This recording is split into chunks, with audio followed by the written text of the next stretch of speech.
So all that will contribute finally to a sustainable building, a house or a building or whatever.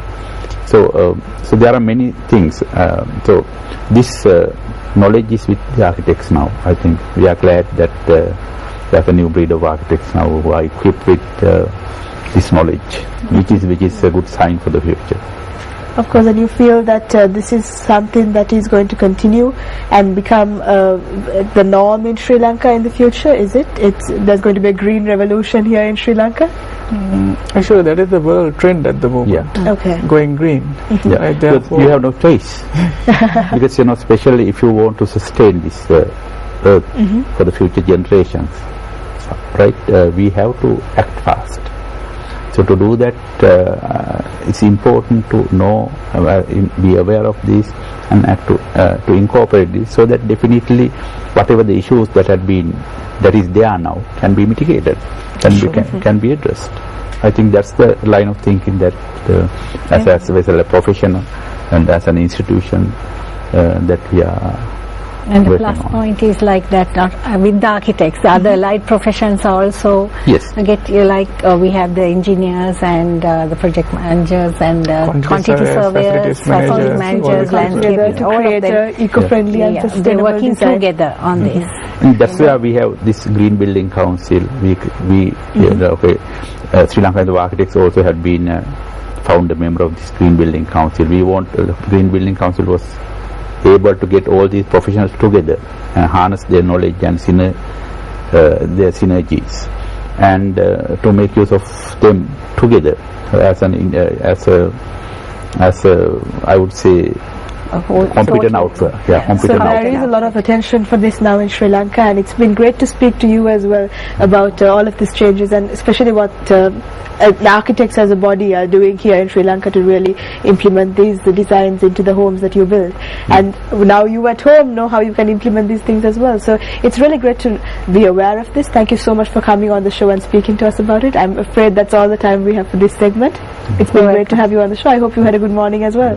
Thank you so much. Thank you very much. All right, so we'll be back with another segment as well. Now, this is another type of construction, and it's about sari jacket design. So this is something that's going to be very interesting. Do stay with us here on Good Morning Sri Lanka.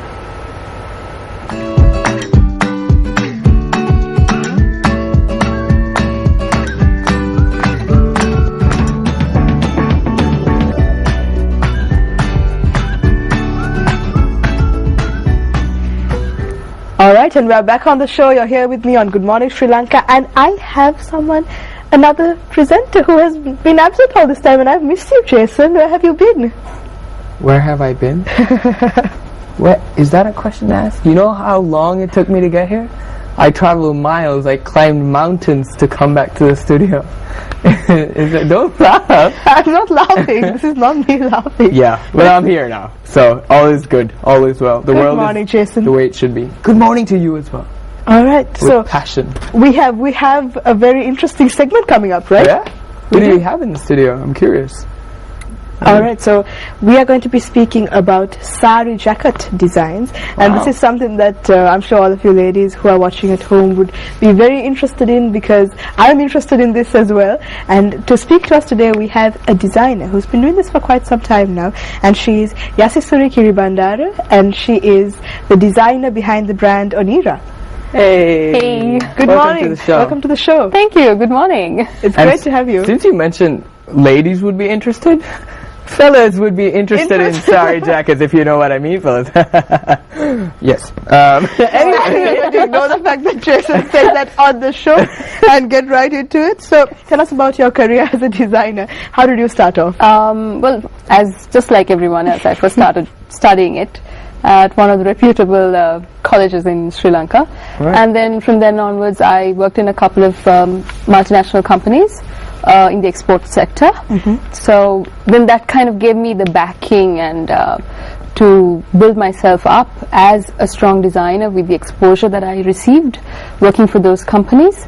And then after a while I thought, okay, fine, I've been doing this for some time, and it's time that I move out on my own. And when I first moved out on my own, that was about 2 years ago. what I did was I didn't really go out, bam, and I didn't do a show or anything. I just started like designing stuff for people that I knew, like my friends and all. And well, just starting to launch my own brand since of late. And the brand name is Onira. Onira. I kind of love that name, Onira. It has a very exotic sound to it, doesn't it? Really nicely, actually. That's nice to hear. That's the story behind the name, if there is a story. I'm sure there is. That means to be like the sun. Actually, it's a Sanskrit. It's got a Sanskrit undertone to it. So I was kind of like the sun. Yeah. So I was kind of attracted by that entire idea. Like, ooh, be like the sun. So that's a great. But now you said that you haven't been designing for a long time, but you've already done a few shows actually, and you have won some accolades as well. So tell us about some of these achievements. Well, so far I've got a few shows that I did which was not on a major scale. I'm actually still working on my first collection, which I'm hoping to showcase at the end of the month at a show. Okay. And this is a show of your own? Yeah, this is a show of my own. Wow. Step up. Yeah, I suppose so. Last year I took part in fashion design of the competition. Right. And I won second runner-up for evening wear. So, wow. Did this get you like notice in that fashion industry here in Sri Lanka? I suppose it did up to a certain extent. Yes, it did, definitely. Because the orders keep coming in. That's what matters. The orders. And she's probably giggling, like looking at her Facebook page. I've got more orders coming in. So all of this success that you experienced early on influenced you to start up your own brand. Yes, did it? That is true. So what are the plans you have, coming up for Onira? A lot of things, but to start off with, I want to do like an online selling portal kind of thing. Right. The brand is gonna have two collections. One is gonna be like an exclusive collection, which is going to be at some of the major stores in Sri Lanka. And of course I would be still working on the one-on-one business, where my certain clients would come straight direct to me and say, hey, I've got this event and I want this specific outfit done for this specific event, and it's done just for them. So the personalized, custom-made touch. Exactly. So couture-like. Alright, so now I understand you make sari jackets only? Is that correct? No, not really. Okay, it's the complete sari. Yeah, it's a complete sari, and then I'm kind of moving into a sari that is easy to be worn, because I think the hardest thing is when we have to drape 5 yards around us, and then make sure we look nice and we walk nice and all that. So even what I'm going to show you in a while would be something that you can just zip up and just walk off with.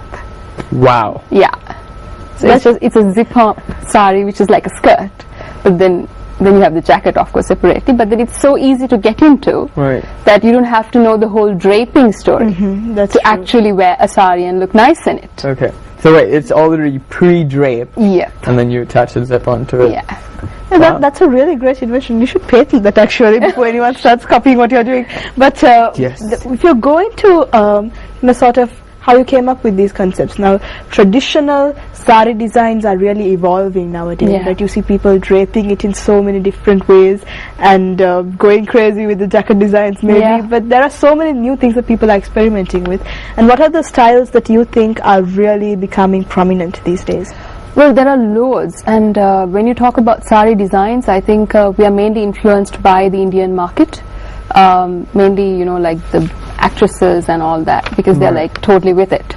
And some of the designs which I see are totally trending these days are like the vertical slit openings at the back, heavy embroidery. I see. And a lot of like neons and bright colors mixed in, mixes and matches of different fabrics, like most unexpected fabrics. Like you would take a chiffon and maybe a jersey, which would, sometimes you would think, okay, how could a chiffon go with a jersey? But then it would look wonderful on a person's body just put together, if you have the right combination. And something which I've noticed that I'm thinking would come soon, which I'm hoping to introduce, is actually like cool, easy, comfort wearing, like printed, like if you're wearing a t-shirt with a sari, and it would be like so comfortable, but still not like you're just a basic t-shirt, but like a funky one that's short and funky, but then kind of loose, That was seen actually worn by Sonam Kapoor, I think. Yes. She's a trendsetter. Yeah. She is. She is. She is. Oh yes, she is.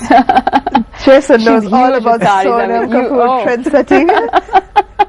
Yes, that I do. But on that note, I mean, having the right jacket design is key to really pulling off the entire outfit, isn't it? Yes, And what it are your is. thoughts on that? Well, I think first of all, the fit has to be perfect. The color has to be perfect, because the color that would suit me might not suit you or the other person. And on Is top of it based on skin color then? it's a lot of things. It's all based on skin color, plus the trends, plus the time of the day. I mean, you can't be wearing like a bright red thing if you're going for a morning event. You know, that would just not go, and unless of course you want to like shock the people and, you know, give them a heart attack. Or stand out. Scandal. I would love to see a lady in red. See what I just did there? Reference the famous song, Lady in Red. Kudos to you, Only Jason, in Good for Morning doing Sri Lanka do we do that. But yeah, do go on, please. About how the proper silhouette, I'm sure, because, you know, whether it should be sleeveless or long sleeve, there are so many things you have to consider. The silhouette, it depends on, I think, the body type mainly, because a lot of people would end up wearing things that would not look so good on them, because I guess they're not much informed about it. So yes, you have to be trendy and, you know, with it, of course, but then you've got to still take into consideration like how tall you are, or how your body structure is, what kind of a body shape you have. You have an hourglass shape, are you an apple body? And although we do wear a sari and when you're wearing a blouse, these things do matter. These things must be considered.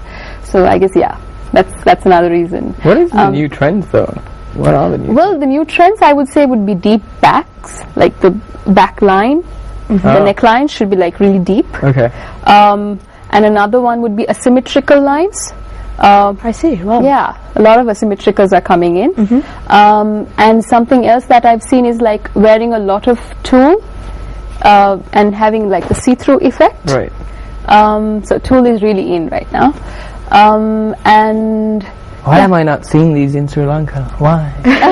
Where are Well, these with going? designers like Yasasuri around, you might. Just Yes, saying. I will. Yeah. I'll be hanging by her store waiting to... No, I won't. No, I won't do This that. is why all the gentlemen are going to be very interested in our program today as well. Because I'll be giving all the smarty pants comments. For you men out there, for my brothers, I will do that. But if you going from the jacket to the actual sari, now you specialize in the entire outfit. Yeah.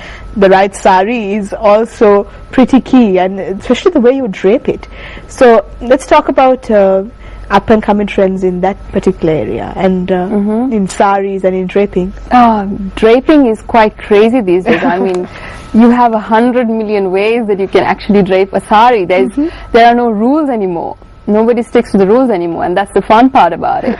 So I guess get creative as much as you want. That's what I would say, as long as it would look, for me, I mean, coming from my point of view, I would say something that's feminine and elegant, but still got that little bit of edge in it. Yes, go for it. But if you're talking about major trends nowadays, I think you would see a lot of the knot tying trend, the sari knot, the fall where you tie the knot on the side. I see. That has been there for some time though. And then putting like a lot of trims on the fall.